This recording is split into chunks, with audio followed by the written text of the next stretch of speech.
Oh, in. Thank you. Shall I do a song now? Good morning, everyone. How are you all? Thanks for coming down. It's the weather's not great. It's very pretty, though. Very pretty. Quick drink first, then we'll get started. You all going to get home tonight? Like if this happened in Britain, we'd be stuck. We just don't know how to deal with the snow.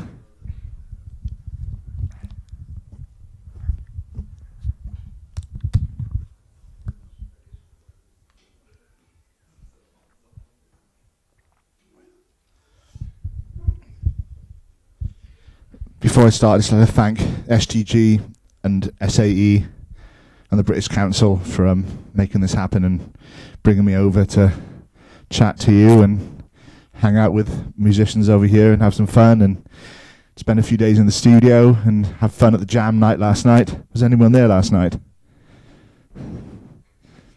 No? Oh, you missed a good night. It was a lot of fun. I even dusted off the sticks and played some drums, which was quite fun. But so what we're going to do today, I'm going to split this. It's quite a long seminar, so I'm going to split it into two sections. The first half, I'm going to do a lot of question and answer stuff, give you a bit of background into my history as a producer, and just have some general discussions about the music industry and about the role of record producers, because obviously the role of the producers changed a lot in the last maybe 5 or 6 years, simply because the way that the funding structure of the music industry has changed. So obviously we've had to adjust the way that we make records in order to fit with the fact there's smaller budgets and there's a lot more sort of people working at home. There's the whole thing's changed, but we'll have a discussion about that. And then in the second half, we'll have a break about half time. Then we'll do some more of a technical discussion about. I'll break down some Pro Tools files and we'll have a chat through some miking techniques. But really feel free. I always try to encourage a lot of question and answer stuff because that's all the interesting things happen, is how you get your questions answered.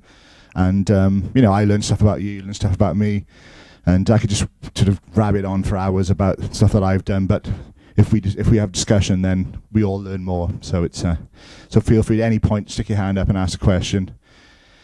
But I'll give you a bit of background first.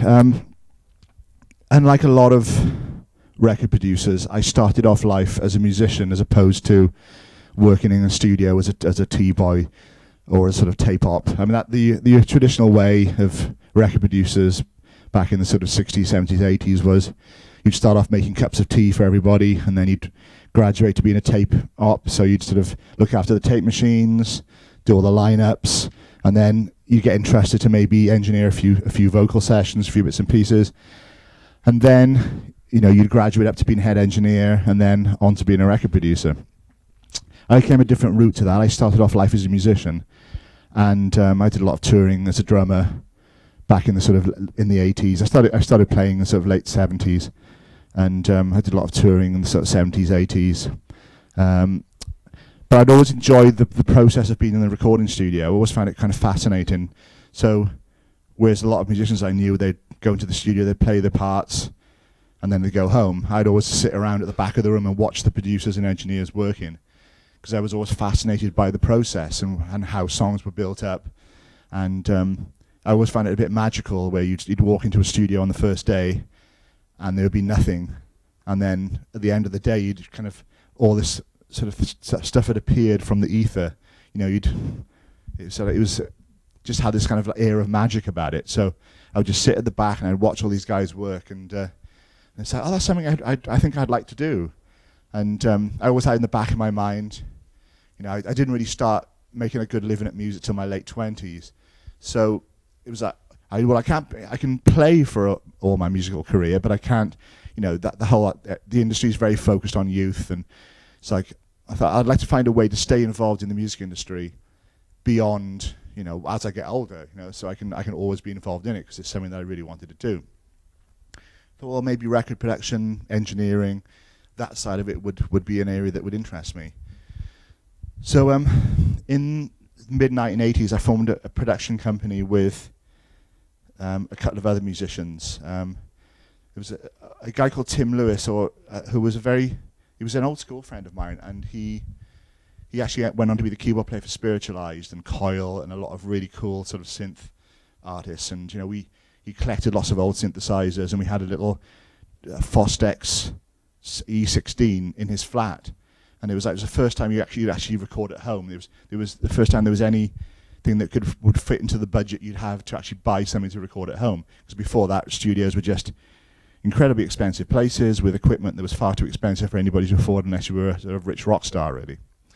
So we learnt a lot about recording on this little 16 track, and we'd take it out away to other studios and record drums, and kind of what people do now. You go somewhere, you record drums, you go back home, you work on stuff at home. It's kind of the early stages of home recording, really. And we learnt a lot just by making lots of mistakes and sort of moving EQ knobs around to see what happened, and a really minimal outboard.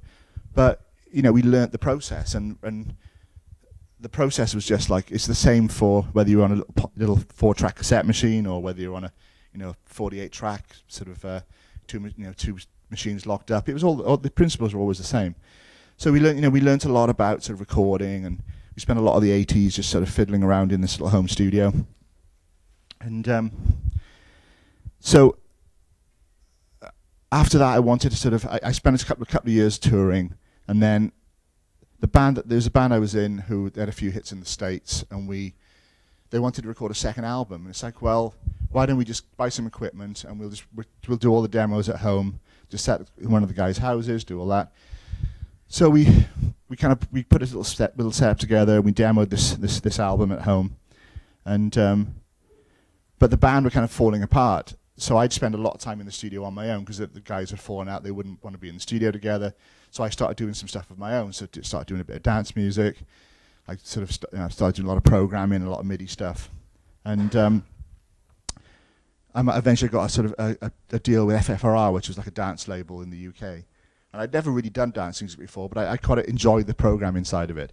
So I was trying to keep building up these skill sets from, being a musician and being a programmer, and then I got into songwriting. I had a publishing deal with the INME Music for 5 years, just doing a lot of songwriting, go around the world, working with other songwriters. So that was another skill set that was kind of important. And then in the mid-90s, I was doing a little bit of engineering at a recording studio in Cardiff, and the owner came to me one day and said, well, we're actually the studio's going bankrupt, do you want to buy it? And it was like, so I started chatting with a friend of mine who was also working there. So we managed to put together the £8,000 we needed to buy the studio out, basically to pay off the owner's rent before the bailiffs came and took all his stuff. And so we bought this little studio for £8,000. And then within a year and a half of buying the studio, we had over 1.2 million record sales from this little studio, because we just happened to be there at the start of the explosion of Welsh music in the mid-90s. So we had the Manic Street Preachers, we had Catatonia, 60-Foot Dolls, Super Free Animals, and they all came in and recorded with us. And the next thing we knew, we had this really successful little studio. There was actually still only a Tascam MSR 16, so it was a pretty basic format, really. But we had a lot of sales, and then one day the knock came on the door, and this guy in a suit. He was like, "Oh, we've come to knock the studio down. This whole area's been redeveloped, so we want to buy the studio. You've compulsory purchase. We're going to buy the studio off you, and you've got no choice." So, all right, okay. There were rumors it was going to happen, but it happened one day, and so we started negotiating with them about what the studio was worth, and we got into a 2-year negotiation about the value of music, and it was a real eye-opener, because I suddenly realized that society in general at that time placed no value on music as a serious profession. And so we had a sort of 2-year legal battle to decide what the value of this little studio we bought for £8,000 was, and what value 1.2 million record sales has to a country. And it was stressful, but it also changed a lot of the mindset as far as like local government and in the Welsh Assembly government changed their mindset about what the value of music was and the inherent value to a country. And a small country like Wales, you know, a bit like Slovenia, you have a small musical community, but the value of it is really important. And all the money that it brought into the country, the value to the country of the profile it brings, having successful artists. And eventually, we actually settled for nearly £200,000 for this £8,000 studio that we bought, because we actually proved our case that that music had inherent value. So it was quite an interest. I spent more time in sort of meetings than I did in a recording studio for 2 years, but I learned a lot about the industry and about ways how important the sort of the perception of music is. So anyway, we went through this, and then luckily, because of all the record sales we'd had, and because I started doing production for bands like the Manic Street Preachers and Catatonia, I managed to get management, Stephen Budd Management, who were based up in London, and then they started finding me other work. And so really from that point onwards, you know, I became like a full-time record producer. And I also decided that I didn't really want to be an engineer anymore, because you know, I never really wanted to be a recording engineer. I just learned it because it was the cheapest and best option, because I didn't have to pay anybody else to do it. And I thought it was a really good skill set to have. So really for the last kind of like 5, 6 years, well, no, 8 years really, I've been working, you know, with other engineers. Although I try and like sort of mix a few records every year and try and keep my hand in at engineering, I found that the art of production is something that is what really interests me. The time spent with musicians and the time spent sort of arranging songs, and for me is, you know, the more pure form of production than just sitting down pushing faders around. Although that's an important skill to have. So really, kind of that's where we are. You know, that's how I got to this position I am. You know, I have been really lucky in the fact that you know, I've had those breaks that, you know, a lot of it's just timing. You know, I'd been working for you know 20 years before I actually had a really good break, as far as, you know, working with artists who became really successful.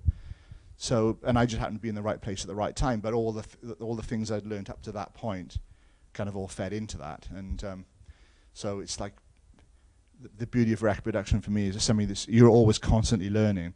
And every day I'm in the studio, I still learn something new. So it's and it still keeps me excited. So I still enjoy the process, and I still enjoy spending time with musicians and you know, the magic that happens in a recording studio. Magic's an overused word, but it's you know, it's important. I mean, we get into music for pretty much for 2 reasons. One is because we all love music, and we, you know, that we get inspired by it, you know. And the other reason probably to get girls, because we were bad at sport. You know, I mean, I know I was. It was like, how can I get girls to notice me? If I play in a band, maybe it'll happen, you know. So, but now it's just, now I'm older. This is just the music. But so really, that's where I am at the moment. I'm still making records. I'm still enjoying it. It's still a fascinating thing for me. And so what I think we'll do for this first hour or so is we'll normally question and answer stuff happens at the end, and I find you get to the end of a thing, and everyone's got loads of questions, and you sort of you never got enough time to answer everything. So if we just start off and get a few questions going, and then in the second half we'll break it down and we'll do some technical stuff, and but pretty much anything music related, production related, and you know, anything you'd like to ask me about any artists I've worked with, you know, feel free to sort of stick your hand up and ask me something. I know everyone gets shy at the start. Who wants to start me off?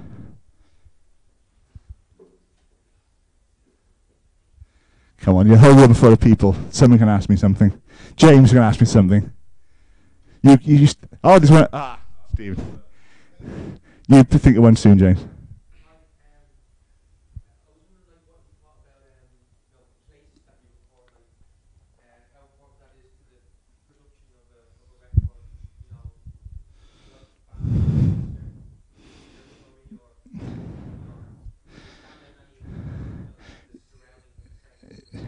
Yeah, it's kind of everything really. It's like really location for recording is really important, and the studio you use is really important. Like I've always been of the mindset that you pick your studios to complement the record that you're making. So every studio you use will colour the sound of the record you're in. You know, the equipment you use.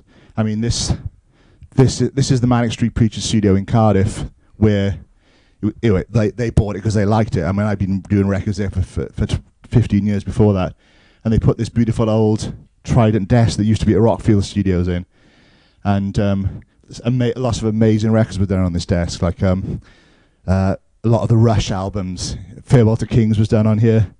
All the Adam and the Ant stuff. A lot of the Cure records were done on this desk. So it's got a real history. I think there's a few Bohemian Rhapsody channels in there as well.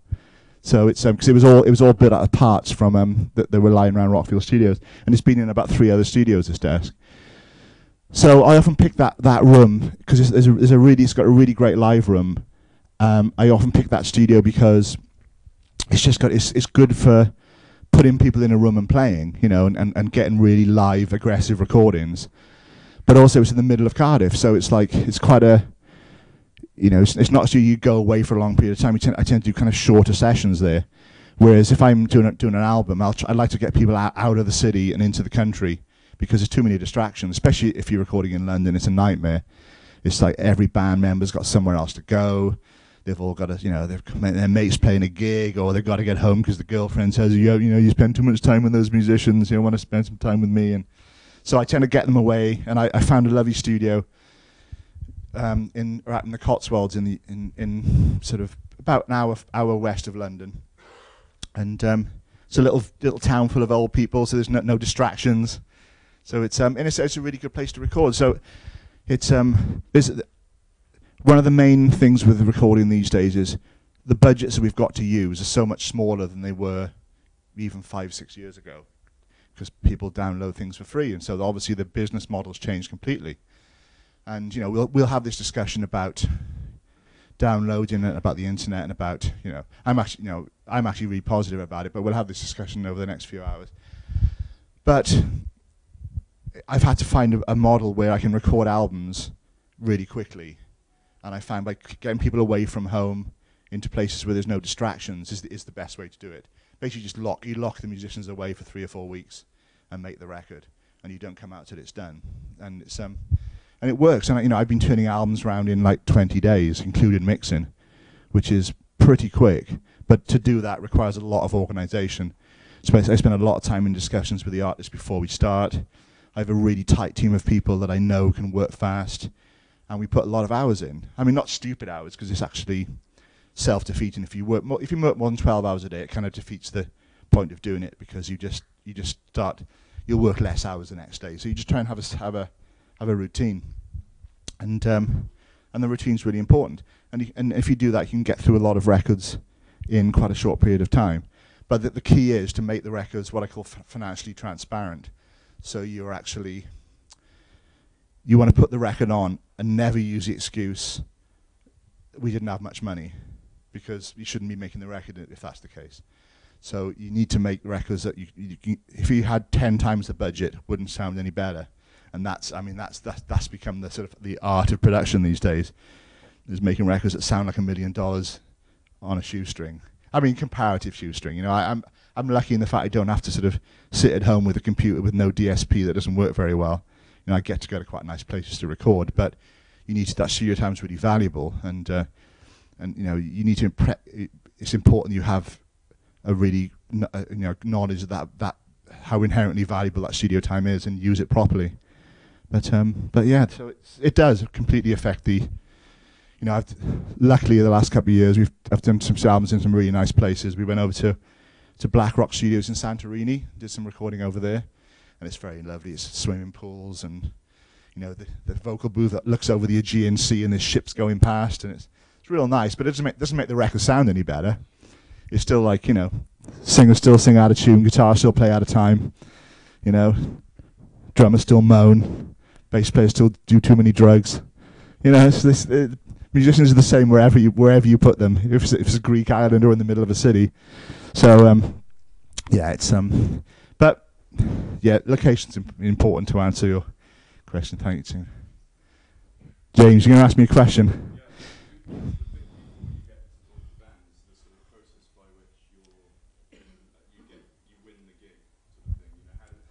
The pitch, yeah. It's become all important, really, because whereas what used to happen a lot is record companies would go to producer management companies and say, we need a producer for this record, and you were dealing with labels all the time. Now it's like you're pretty much dealing with a lot of managers and artists direct. So you can be pitching up to about like there's the Melanie C album I did for My Sins is I was pitching with 17 other producers. So it's like, well, how are you going to get the job? There's 17 people going for the gig.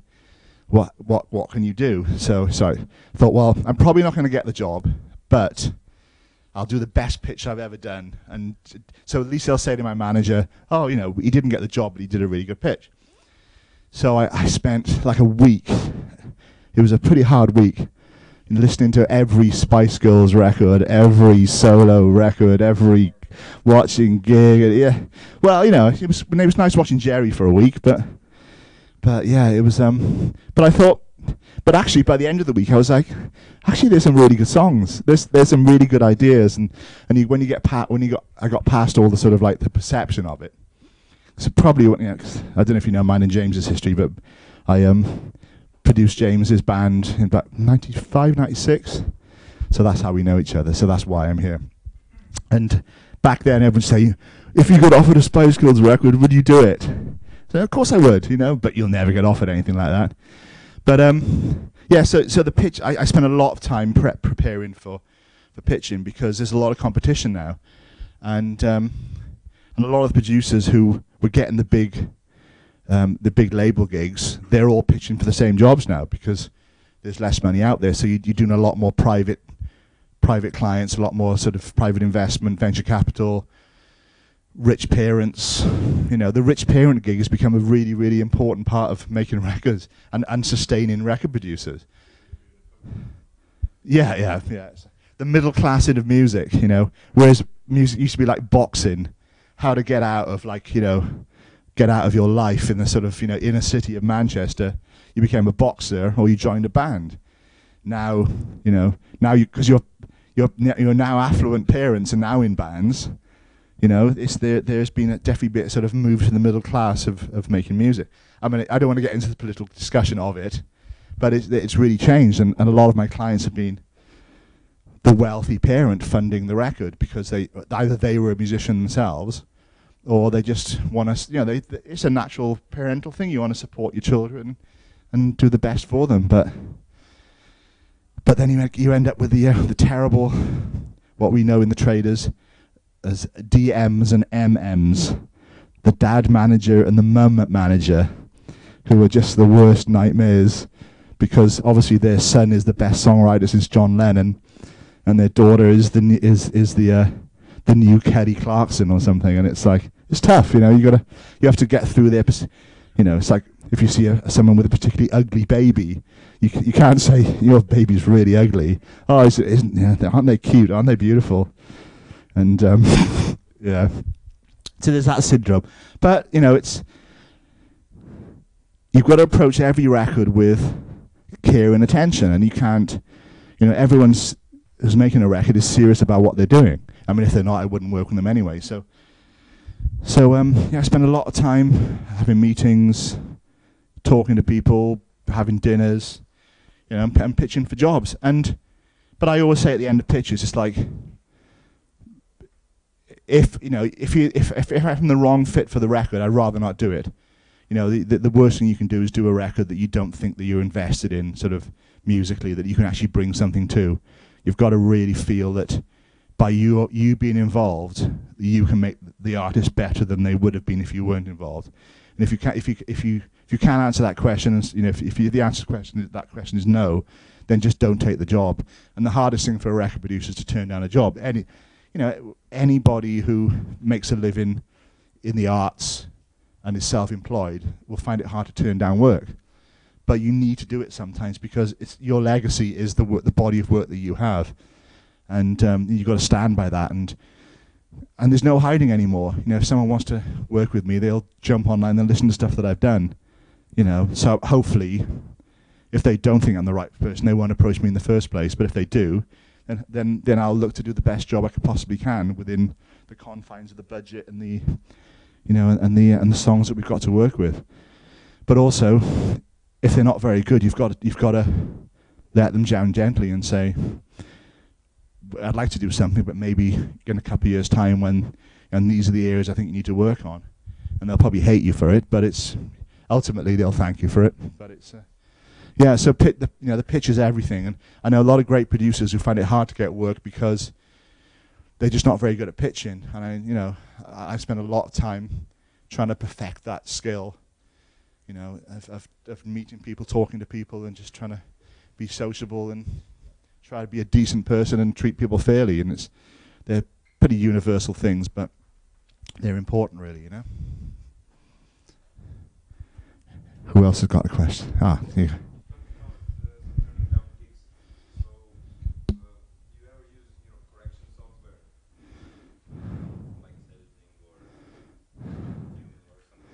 Yeah, all the time. It's yeah. I mean, no two sessions are the same. You know, if you get an amazing drummer coming in and playing, you're not going to need to do much to them. But especially with bands, especially with young bands, I'm really against the idea of bringing in other musicians to play, because the whole idea of a band for me is the way they interact together, the good players and the bad players, the way they, you know, can you imagine like the Stones without Charlie Watts? You know, can you imagine like the Beatles without Ringo? Yeah, I still think the best drummer for Oasis was the first guy they had, you know, because he wasn't great, but he had a really good kind of lazy sort of lolloping feel. Yeah, but I mean, me and Lars, we have issues. You know, I've always, it's been a long-standing hatred between me and Lars, and reinforced by that scene where he's selling his artwork in some kind of monster film where I actually wanted to jump through the TV and kill him. But he is a really integral part of the band. So I always try to, you know, sometimes that involves what me and my engineer Clint Murphy call workarounds, where we find ways to make not great players sound good. And with drums, we got a couple of little tricks, you know, like you can break the kit up into so you can get someone to do. One of the biggest problems tends to be drummers playing 16th note hi-hats, kick and snare, and nothing connects. So like everything's flamming with everything else, and so we'll do the kick drum parts, and then we'll do all the top kit stuff. And the kit sounds pretty tight instantly after that. So, and the same with, you know, with bass, little workarounds as far as doing things in smaller sections, and sometimes you've got to do that. Much as I'd love to put every musician in a room and get them to play together, they're not always capable of doing that. And there's often a mindset with musicians of, it's the classic, a lot of young bands come to me and say, can we do an album to tape? And it's like, then I have to go to this long conversation about how recording to tape is not a recording, it's not a recording medium, it's a state of mind. So do you realize you can't change anything? You know, your mistakes will be there. We can drop bits in, but it'll never be as, you know, it'll always be what it is. So I said, well, you know, I often say, well, let's record something in the room and see what you think. So you put some mics up and you play, you know. So I always start a session with the musicians in a room playing together. Even if we're going to go back and retrack everything else, because that's how I look at the song arrangements and the tempos, and they often come in and go, oh, you know, we don't sound like we do live. And it's like, well, no, that's how you sound. That's as tight as it. That's, you know, you've got a great headphone mix. You've got a great, you know, that's what you sound like. Is that what you want to sound like? Can we tighten the drums up a bit?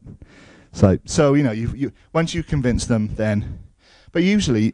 Ultimately, musicians are very vain, egotistical people, a bit like record producers, really. And we all want to sound good. You know, we want to sound really good. And if you record the drums properly and everything and it sounds great, it's like, oh, I sound amazing. I sound great. Look how great I sound. Play it to all your mates. It's like, you know, ultimately that's a producer's role, to make people sound better than they think they sound. But also find that balance between being overproduced. You know, it's like you can't really win, because things you make are either in people's minds are either overproduced or underproduced. And you got to try to find that balance. And I just say to people, listen to what I've done. If you think it's overproduced, don't come and use me. If you think it's underproduced, go to something else. If you want something else, go to somebody else. This is kind of what I do. I like drums to sound nice and tight. I like vocals to be in tune. But one thing that I'm really strict about in the studio is any changes that are made in the computer have to be done by hand and not done by the software. So if we edit in drums, you only move things that need moving. You don't let the computer decide what's going to move. And with vocal tuning, you only tune things that need tuning. You don't let the computer algorithm decide what it's going to tune. So that way, by making myself or my engineer or our assistant have to do things carefully by hand, they'll only tend to do the minimum amount of work just because that's the human nature. You're not going to do everything if you don't need to do it. So every snare drum sample is put in phase by hand, lined up with waveforms. It's a really laborious process, but it makes you think twice about what you're doing as far as editing stuff's concerned. There's yeah, I never do it myself. I get someone else to do it. But it's one of the world's we have a thing we call the shit jobs list. The shit jobs list includes lining up drum samples, comping backing vocals, which is just the world's worst job, and yeah, actually they're the most, and making the tea and coffee obviously, but yeah, putting samples on, lining up things, comping backing vocals. I'll never let assistants comp any lead vocals. I like to be there for all the lead vocal comps and everything. So I subscribe to a couple of theories. One is the Steven Spielberg theory, which is like, if you can find a shortcut and still do it well. Like there's a famous story with Spielberg with Raiders of the Lost Ark. Have you heard the story? There's a scene where they're having a big fight in the marketplace, and this guy dressed all in black with a big sword turns up, and Harrison Ford just takes his gun out and shoots him. The story behind it is they were 3 days behind with filming. Harrison Ford had dysentery, and they were meant to have this massive fight scene. And Spielberg said, "Look, just take your gun out and shoot the guy." So, and by shooting him, he saved. They got this filming back on track again, and it's one of the best scenes in the film. So that's the genius of Spielberg. And so, if I'll often say to my engineer, just Spielberg it. Find an interesting shortcut that'll be just as good, but not. Why do 10 tracks of backing vocals when one might work really well and actually sound better? So, and the other theory is the Richard Branson theory, which is you don't have to do everything yourself, but as long as you have really good people involved with you and you can sort of monitor what they're doing, so just keep an eye on what they're doing but not watch over their shoulder all the time, you'll get really good results, because people like to have freedom to be able to interpret things in their own way. And rather than be like a sort of always trying to get people to do things my way, I'd rather get good people to do things their way and see if I like it. So I'd rather me sit down and arrange string parts for a whole day.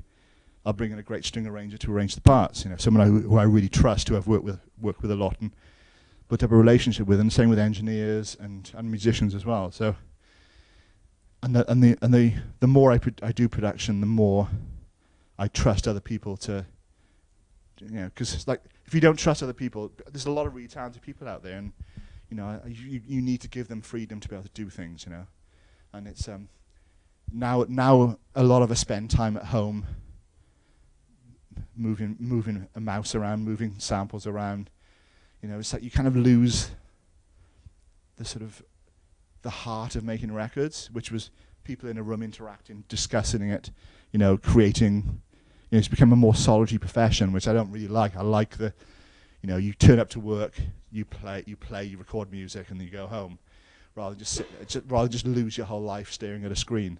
And I purposely don't stare at screens all day, because I was brought up recording to tape, and I like to listen, and so I'll either turn the screen off, or I'll sort of not have the screen in my line of sight, so I can't see what's going on. And often I'll have a discussion with my engineer, who you'll say, "This bit isn't right." I'm like, just close your eyes and listen to it. Can you hear the edit? And you never can, but you can. If you see it going over the screen, you'll hear it, because it's like psychoacoustics. It's so yeah. So I can't remember what your question was, but hopefully I've answered it. Yeah, cool.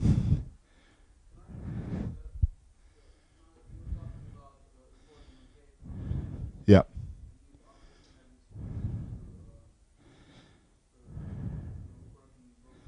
Yep.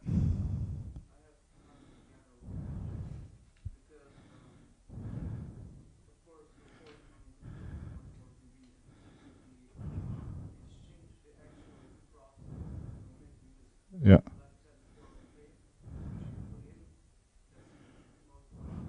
Yep. Yep.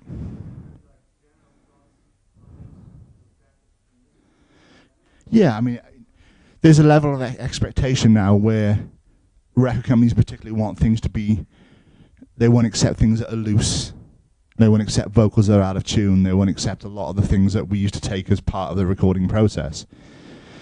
So yeah, it has changed music a lot. And I think, recently I've made a few records where I've deliberately tried to kind of use the techniques that I used to use when I recorded a tape a lot, which was, and I'd go back and listen to old recordings that I'd done, and I said, well, why do I like that? What's magical about that I feel I've lost now? I think when I first got Pro Tools, it was very much, I'll put a vocal down, yeah, we'll sort it out afterwards, Whereas with tape, you were always focusing on what was happening at the time. So I thought, well, I need to apply those techniques to the way that I use. So recording is just a recording medium. So let's try and use the same techniques. So, like with comping vocals, I'll still do the thing where you have 6 takes and you sometimes still comp on faders, but you still use your comping for like performance and tuning and all the things you would have done if you couldn't alter it afterwards. And then you just use any software and algorithms to kind of like just tidy up as opposed to like fix things. So often you can just comp a whole vocal and you haven't got to touch it with anything because it's in tune, it's in time, it's So, but it's all about finding the best performances as well, because it's like you tend to see this. If a guitar buzzes, you clean it up. You put a fade on.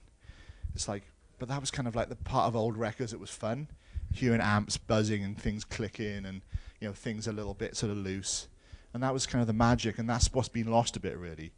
This kind of music's lost its heart a little bit. So, but saying that, it's also by having lost, like especially with like a lot of electronic music, the beauty is in the sort of tightness. It's in the fact it's really angular, and listen to like Depeche Mode record or something. It's like there's something still magical about it, but in a different way. Or a Kraftwerk record going back even further. It's like there's something beautiful about the starkness of it. So it's just making those musical interpretations all the time, and the thing with music, there's nobody's right and nobody's wrong. It's all just your own personal interpretation of it. Like I hate Lars Ulrich's drumming, but a lot of people really love it. But it's just my personal opinion, and I'm not right. But in it, what's that? Yeah, I mean Lars would argue with me, I'm sure, But so music is one huge grey area, and this is one of the biggest problems of being a record producer or involved in music is you might do something you think, God, this track's amazing, it's incredible, and you play it to someone and they go, oh, that's a pile of shit. What was that? You're like, what? It's amazing. Can you not hear it? And somebody else will see something in a different way, and you can't argue with it. You can't say you're right and I'm wrong, because nobody's right and nobody's wrong. That's just the nature of music and any art. Like my wife drags me to art galleries every now and again. I look at things she likes and I think, oh, that's horrible. Why does she like that? And she loves it. And it's like, music is art, and music is the only true art. It's the only thing that doesn't copy anything else, and it's always going to be open to that level of interpretation. And then then you have to deal with someone at a record label who has no idea about music, and it's difficult, But often you do need someone who has no idea about music to actually tell you if that's the public opinion, as it were. It's like I've had record labels come to me and say, that's the first single. I'm like, you got to be kidding me. And they were right, because they saw it in a different way than I did. Because I was affected by the fact that you know, the song was hard to record, or, you know, it was like they couldn't get the vocal right, or the mix was terrible. And it's the same with, like, with when you're picking songs for an album. Like, one of the big way that music for me has changed in the last 5-6 years is we used to record like 20, 30 songs for an album and pick the best ones. Now you have to pick the best 10, 12 songs and just record those, because there isn't the budget to do those. You know, there've been Manic Street Preachers albums where we've recorded like 26, 27 songs. I mean, they all see the light of day eventually, but you have that luxury to be able to do that. Now, most artists I work with, you know, we barely record more than 12 songs for an album because it costs a lot of money to record the songs. So you're trying to pick the songs, and it's and musicians are affected by things that are not connected with how good the song is. It's like, well, I don't like that song. Well, why don't you like that song? Well, it's about when the bass player in the band stole my girlfriend, you know? It's like, or it's an old song. That's the classic one. It's an old song. It can't be any good. It's old. It's like, well, you know, that you saying that all Jimi Hendrix's back catalogue is rubbish because it's old, you know? It's like songs shouldn't have any sort of like time limit. And so really, you know, I'm affected by a lot of the things that musicians are affected by with the recording process. So sometimes you need that outside perception to be able to tell you, you know, actually, why do you look at that song again? Because actually it's a really good track, you know. So, but that's the beauty and the curse of music, is that no one's right and no one's wrong. So we're all right and we're all wrong. So you know, I think it's very easy to get defensive about the work that you do, but sometimes you've got to take criticism. The only reviews I ever remember are the really bad ones, because they're funny and you look back at them and think, well, it's just one of my reviews said, even the silence between the songs sounds overproduced. And I kind of wear it as a badge of pride now, because I really love that review. I couldn't possibly tell you. No, it was the Mel C record, reviewing Q magazine. And I had 2 albums reviewed in the same month, and with a total of 3 stars out of 10. Yeah, it was not a good month. I didn't buy Q magazine for 2 years after that. It was for 2 albums, yeah. So out of 10, 3 stars in total. It was pretty bad. It was a bad month, because I thought they were good records, and I mean both those records sold really well. So ultimately, I had the last laugh, I suppose, really. But you know, that's just reviewers' view. It's like, you know, you can't. People say, don't read your good reviews and don't read your bad reviews, but I can't actually remember that. There have been good reviews, but I only remember the bad ones. Maybe because they inspire me to kind of go on and like, you bastard, I'll show you. You know, not you, obviously. Some more questions? Go. How do you approach a mix if it's the point is, do you mix every song from scratch? Let's say it's some generic metalcore band or something, right, that's, you know, it shouldn't supposed to have a different sound for every song. Well,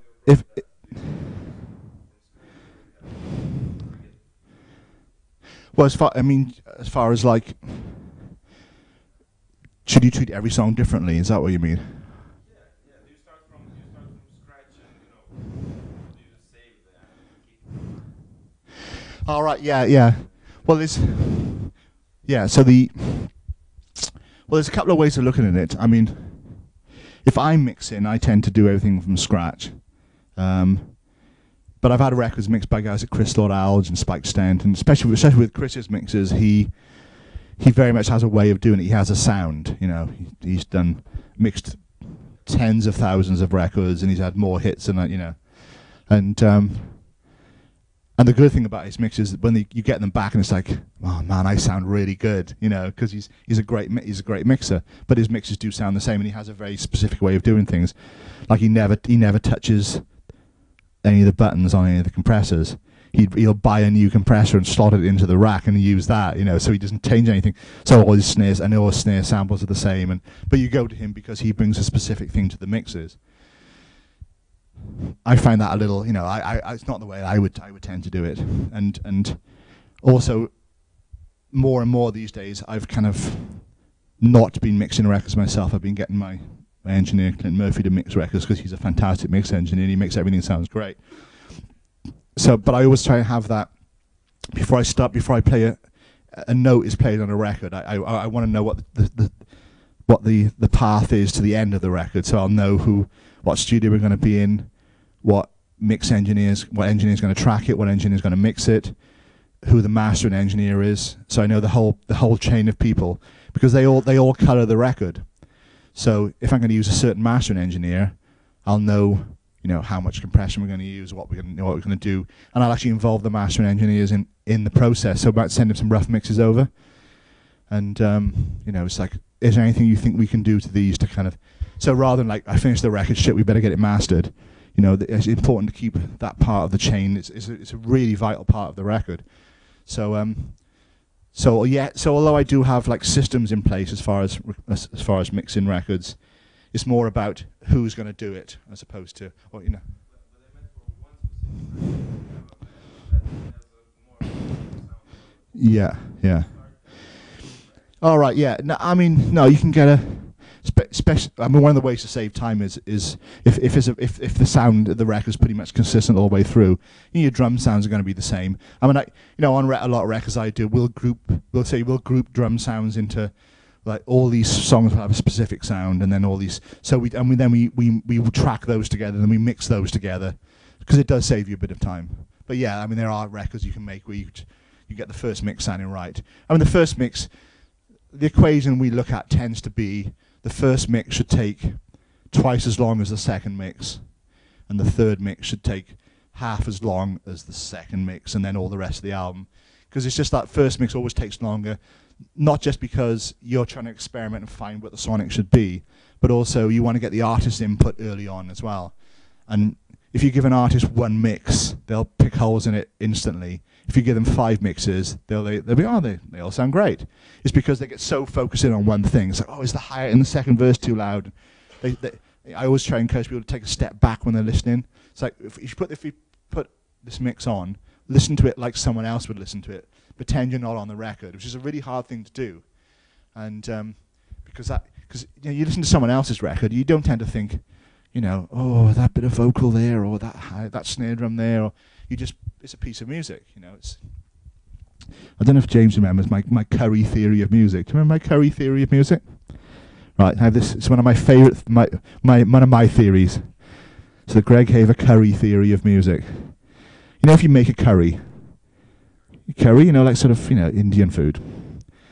You make it all, and it's all little ingredients, onions, peppers, whatever you want to put in it. And you make it, and then you eat it straight away, and it's like, oh, it's really nice. There's some onions, some peppers, and the next day you eat it. It's like it just becomes a curry. You don't taste the individual ingredients anymore. It becomes this kind of whole, and mixes are like that. You listen to them straight away, and you're focusing on these little things. Is that ingredient in there? That thing there? Is that thing? And then the next day you put it on and go, oh, right, that's just a stereo mix. That's the song. It's And they settle overnight, and all the things you're worried about. I don't know if you've ever done that thing. How many people in here are engineers or producers? Yeah. Oh, it's a fair few. You do that thing where you put 10 mixes down, you listen to the next day, and they all sound exactly the same. Yet you've made these little tiny fader moves, and it's like they don't mean anything. So a really good way to approach it is to push all the faders up real quick. So you're not like kick drum, EQ, snare drum, just push everything up, and then just start. Everything has to interact with everything else. So it's like a good snare sound is only a good snare sound if it's right in the song, and if it works in the song. I often solo things. It's like, God, that sounds terrible. What was I thinking?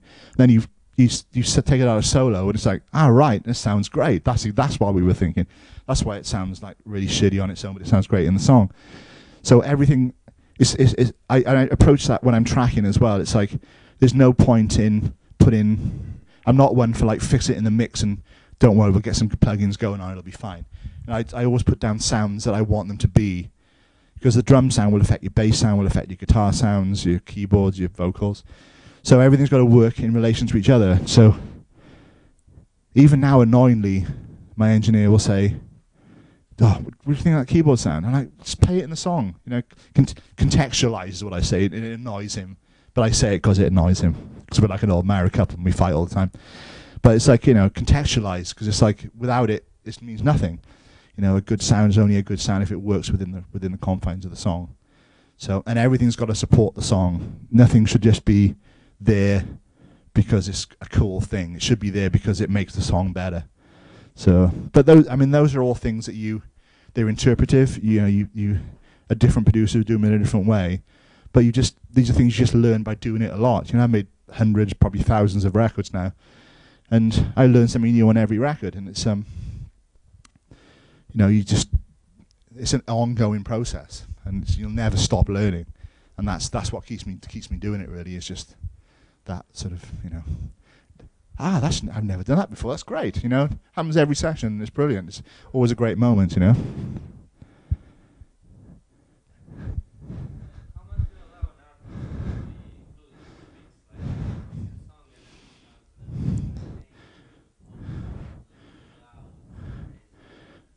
Yeah. Oh, I think if it's their record, ultimately as a producer, you're there to support the artist's needs and not your own. So it is their record ultimately, but you also need to protect them from themselves. Vocalists tend to can I have my vocals a bit quieter, please? And that the rec company are going to say, can we have the vocals a bit louder, please? So you have to use your experience to kind of find that middle ground. It goes back to compromising. Music is inherently a compromise. If you're a band, you accept compromise as part of the thing. There's 4 or 5 of you, and you all bring your own things in, and you all have good points and bad points. So it's a compromise. If you have a solo artist, it's harder because they often have a vision in their head of what they want it to sound like, and your job's to try and translate. So what you're trying to do is not only take what they've got in their heads, but make it better than they thought it could ever be. And that's and the only way to judge that is to have an open conversation with them and include them in the process. The only time I ever kick people out of the studio is if I'm comping vocals, because I want vocals to hear the comp when it's finished, so they can say to me, "Well, actually, that line's not right," rather than sit there and listen to the same line 10 times on different takes and get all panicky because one bit's out of tune. And I encourage people to be around for mixing. I prefer it if they are, because it's easier. It's like, we've got a mix on, have a listen.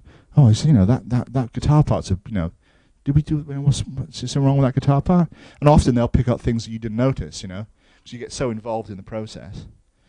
So I'm not one for nodding. I always try to include the artist as much as possible. I always tend to be on the side of the artist rather than the side of the record label. I always fight the artist's corner rather than the label's corner, because the label should have signed the artist because they like what they do. And so you want the artist to be able to go and promote their record that they're happy with. So I'll often fight their corner with their management or their label and stuff. But usually, if they're happy, ultimately the people involved with them will be happy as well, because they're not getting their ear bent all the time about how something doesn't sound right. So yeah, I'd always include people. And it's hard because some people are idiots. Yeah, but a lot of making records is about personality. It's about dealing with people. It's 50-60% psychology making a record.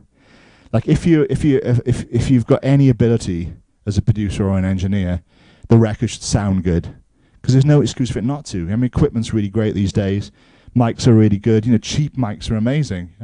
Like when I started off, unless you had like a £2,000 Neumann, things would sound rubbish. Now you get like a sort of £100 Neumann copy from China, and it sounds incredible. And it's like, but also always try and make things sound right in the room. If you're standing next to a drum kit and you think, oh, God, that sounds real good, put some mics on it, it's going to sound real good. If you stand by it and it sounds like a piece of shit, then it's going to sound like a piece of shit with some mics on it. So, and same with guitar sounds. Guitar sounds are slightly tricky because you stand in a room with a guitar, and you play it, and it's like, oh, that sounds awesome. Because I like to have amps super loud recording, even if they're clean sounds, because I like I want to smell the valves kind of cook in, and everything feels warmer and a bit earthier when it's loud. But then you walk into the control room and then you start listening back to a set of NS10 speakers. It's like, oh, it doesn't sound like it does in the room. It's because you're surrounded by this kind of 3-dimensional thing when you're standing in front of an amp. So translating guitar sounds is always a bit trickier. But saying that, if the sound coming on the amp is good, then you've got to sort of, and the same with with any instrument, you know, if it sounds great in the room, you know, you should be able to translate it pretty easy to record in. A couple of years ago, I did this. How we're out for time. Has anyone got the time? Oh, great. So I've got another like 20 minutes. Another 20 minutes. Then we'll have a little break. A couple of years ago, I was recording down in New Zealand, where I go quite a lot, and there was every 7 years, Neil Finn from Crowded House brings a lot of musicians over to record an album for Oxfam. He's got the Seven Worlds Collide project, and he brings in guest musicians to work on the first one. Eddie Vedder was on the first one, and I think he did contribute to the last one as well, but just, like, not in the room.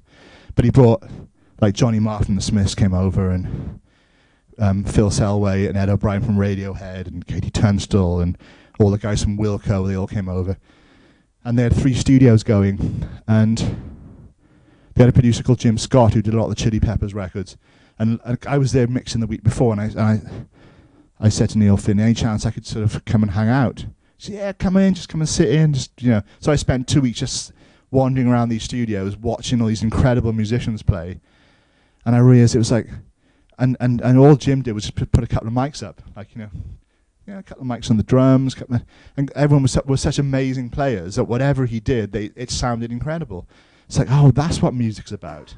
It's about really good people making really good sounds and not doing too much to it. And it really opened my eyes as far as what was achievable and why the performance in the room was much more important than trying to fix things afterwards. And it was a real eye-opener. And plus, I was like a total fanboy, you know, standing around chatting to Ed O'Brien and Johnny Marr about guitars. I'm like, oh my God, this is so exciting. I was like really sad fanboy, you know, chatting to Johnny Marr about Smith's records. It was like, oh my God, this doesn't get much better than this. And the guys from Wilco were incredible. Jeff Tweedy and all those guys. They just made a beautiful sound. They could pick up anything, like the shittiest bass or the crappiest acoustic guitar, and play a chord in it which just sound like heaven. You know, it's like, oh man, just good players. It makes your day. You know, same way the bad players can really ruin your day. So, but yeah, that was really kind of made me rethink how to do things, and it's why I wanted to spend more time with musicians and less time behind a mixing desk, because it was all about trying to get them confident and getting them sounding really good and feeling comfortable to play. You know, because a confident musician will play really well. If you tear somebody down in the studio, they won't play very well. You know, so you've always got to spot the strong members of bands, the weak members of bands. There's always somebody in a band who is the cocky little shit who comes in, is like, not every time, but often. Yeah, this is what I want to do. I want the drums to sound like this. I want the guitar needs to be like this. And it's like, and you think, right, so you're the guy that can't play then. And you can guarantee that when he comes to do his part, he'll be the worst player, the least confident. And he's using this whole thing to cover up, you know, his cocky shitness, to cover up all his insecurities. And so you spot him straight away. It's like, oh, right, I'll be watching you. So ultimately, I get the last laugh because I can put him through hell. But so, you know, you kind of need to spot this. And often there's the kind of the quiet person. Does anybody know what? Has anyone heard of Oblique Strategies? Yes, it's these were cards developed by Brian Eno, and it's like you pick a card and you do what it says on the card. A band gave me this as a present. I found it before I came over, and there's one card here that says "Listen to the quiet voice," and there's always one person in a room who doesn't say anything. They sit at the back of the room, and often they've got the best idea, but they've been so beaten down by the other band members that they're frightened to say anything. So you kind of like go to them, and often they'll come up with some really cool idea. Mark Roberts from Catatonia was like that. He'd never say anything, and he'd say one thing, and it would be the best idea of the day. Like, always be fantastic. Why didn't you try this guitar thing there? Or why didn't you just do that? But there's all kind of crazy shit on here that's that if you're Brian Eno and you're making Coldplay records, you can afford to do, like things like Erase and Start Again and all that stuff. Right, let me find a few of these. They're pretty funny, some of these. is work at a different speed. There's one that says drink water, which I always quite like. Faced with a choice, do both. That's one of them. Emphasize the flaws. This my favourite one is honor thy error as a hidden intention. That's a particular favourite one of mine. What have we got? Do something boring. You know.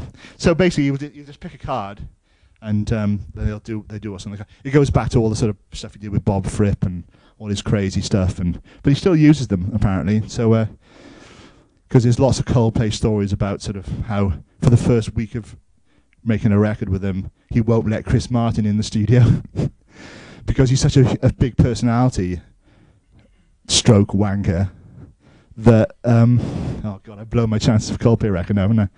That he keeps him out of the studio and lets so the rest of the band members can actually express their own voices during the writing process, you know, which is a pretty brave thing to do. I couldn't get away with that. I get fired. I have this recurring dream that I get fired by Chris Martin all the time.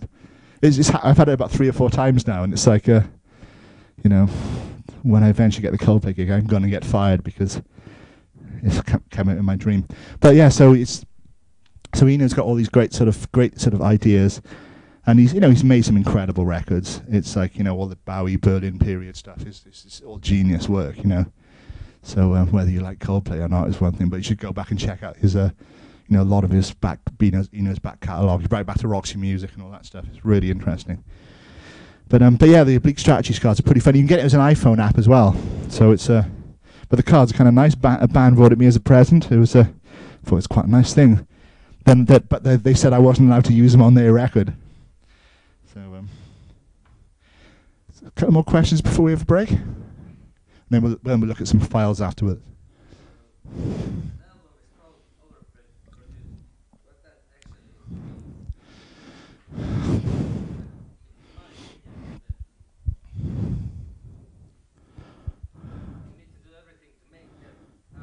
Yeah. I'm an overproducer, something that people say because they feel that the songs have been altered more than they'd like to be. There's no, you know, what is overproduced. It's like, it's kind of an excuse. It's like saying a record's lo-fi. You know, it's like, well, you mean badly recorded. You know, it's like it's the opposite of lo-fi basically. It's like, yeah, you know, yeah, a good one. Yes, it's all interpretive again. So it. Yeah. I mean, to be fair to Q Magazine, I did feel some of the tracks on Melanie's record were, but a lot of that was down to pressure from labels. There was a lot of the demos that were very much super programmed, you know, and I want to try and get it back to a kind of a raw rock thing, which is the original brief I was given by the label, and but then there was decided to kind of go back to a lot of the programming that happened on the original songwriter demos. So, yeah, and it's and I've been trying though to sort of like, you know, what makes a timeless record, you know, and it's like I've been thinking a lot about how to make records that you don't put on in 10 years time and think, oh, I mean, that sounds a bit dated, you know, like, you know, sometimes you get the advantage of like I made a record, actually the one we're going to look at the Pro Tools files on, where the artist wanted to make a record that sounded like it was made in like 1992 or something. So it was like, so we actually used a lot of the production techniques that we did back then, and but I'll go into all that when we break it down. But he had a very conscious. The brief was, I want the record to sound like it was made 20 years ago, and it was really interesting to do. You know, it was like because I remember it, because I was recording records then. So I remember the reason he did the record with me because he's much younger than I am, and he knew that I was there at the time, and he wanted to make the record like that. So. But it's very much of its time. So you put it on and think, oh, right, that sounds like a 20-year-old record. So it's trying to make records that feel a bit timeless, that the sort of you can put on like a Rolling Stones record, you put it on. Yeah, it sounds a bit kind of rough, but it's kind of still has something. Or like Led Zeppelin albums are a great example. You put them on, they still sound amazing. They still sound incredible. And that's down to the players in the room. It's not necessarily down to the recorded technique. It's like, you know, you've got an amazing drummer like John Bonham, who makes a drum kit sound beautiful. it'll sound great. It'll still sound great in 100 years' time. You know, it's just making those records that sound timeless. And I feel that a lot of there'll be there's definitely a sort of people are pushing back against like a lot of a lot of editing, a lot of computerized music, and I think that the part of that is wanting to make records that feel like you can listen to them in 30, 40 years time and they still feel relevant. Whereas if you've got something that's like like super processed, it's always going to sound of its time, really. So like sort of mid-90s pop records, they were when they were made, because they sound like that.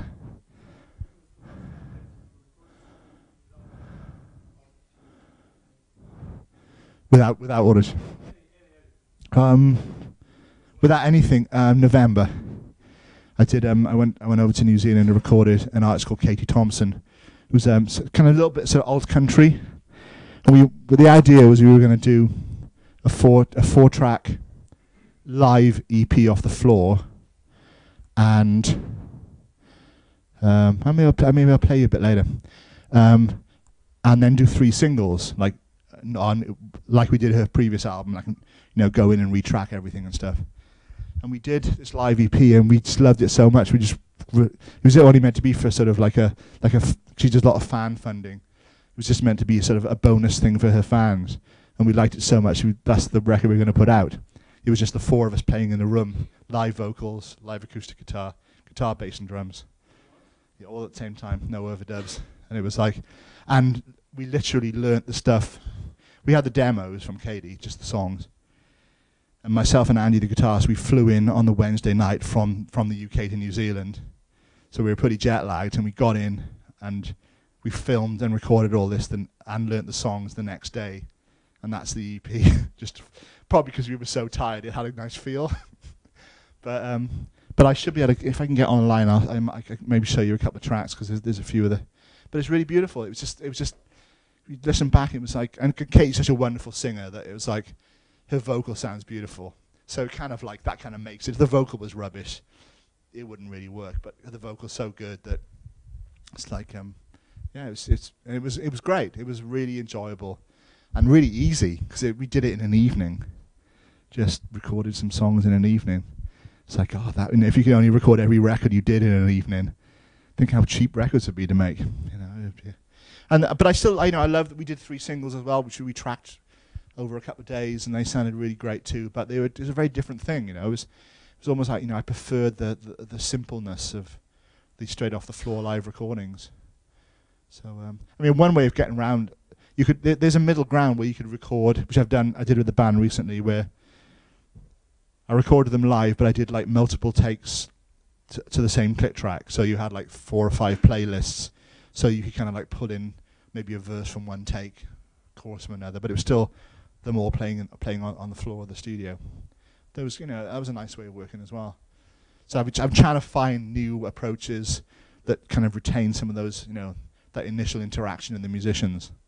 So I still make a lot of records that have heavily tracked up, and so it's trying to tailor it for each artist, really. So everybody wants a different record. So and that's how we did that one. It was good. It was real nice. Yeah.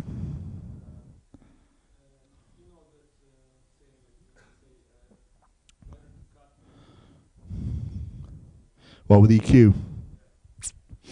Yeah, I think it's best to use no EQ at all if possible. Like what myself and Clint do a lot of is use the characteristics of the microphone and the compressor and the mic pre's to colour the sound. So say for vocals we have a chain of maybe 3 compressors, so maybe like an 1176 with a fast attack just to pick up the transients, something like a Teletronics or LA2A or something for a really soft, and then slam it into like a TG limiter that really brightens the sound up. And it gives you a lot of sibilance and transient, and then a little bit of de-esser, and it's great. So really, and we don't use it all we do with vocals is shelve everything below, say on a female vocal, everything below 80 hertz out, because you don't need it. It's one of the biggest things that I notice when people give me home recordings to mix. They put a mic up and they just leave it. They leave all the or if you're recording a voice, there's no real low ending. There's nothing below 160 hertz or even 80 hertz with a female vocal. So just get rid of it, just shelve it out, and do that before you hit the compressor, because the compressor is trying to compress stuff that's not there. So you'll never get that clarity. So yeah, so cut stuff and don't EQ things, and just use the mic characteristics. It's so easy just to go for EQ. You know, you put top end in stuff. Oh, it's great. It's got top end. It's like playing songs faster or in a higher key. It feels more vibrant because it's faster or because it's brighter. Whereas it's not necessarily the right thing to do. It's like radio stations always want to speed songs up because it's faster, you know. But let's make it even faster because it sounds even better faster, you know. This is a great story about Jason Pierce from Spiritualized, where he took the mixes over to some holiday place in Spain or something, and he had because he liked the stereo there to listen to the mixes. And then he kind of cranked all the top end into the stereo, and then he phoned up the mastering engineer and said, buy one of these amps and analyze it and find out what frequency that is and boost that frequency. And so, oh God, so they did it, yeah. And then he went back to Spain again, and he cranked it all in again. So it was like, yeah, and then do the same thing again, you know. So just like endless top end EQ because it sounded brighter, you know. So through all the drugs and craziness, you know, it sounded better to him. But it's not necessarily it's not a great way to do things, you know. It's like if you can avoid using lots of EQ and stuff, that is, it's cool. Should we have a bit of a break? Yeah, because you know, thanks for listening to me rabbit on for ages. Maybe come back in about 20 minutes and we'll look at some technical stuff and think of some questions as well.